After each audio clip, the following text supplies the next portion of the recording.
أعوذ بالله من الشيطان الرجيم. بسم الله الرحمن الرحيم. اليوم الأحد 17 من مارس 2024، 7 من رمضان 1445 هجري.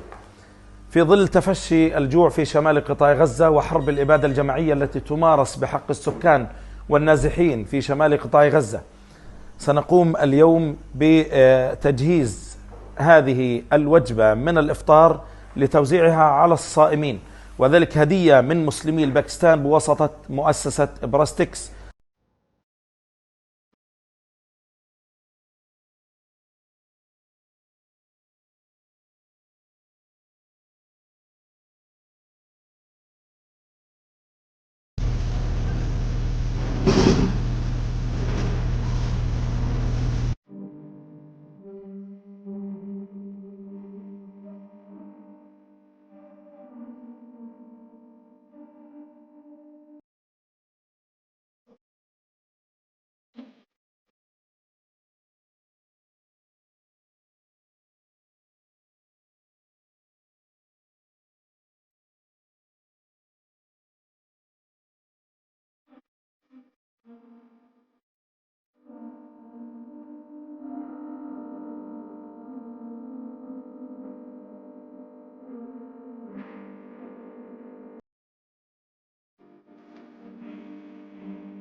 فنبقى هنا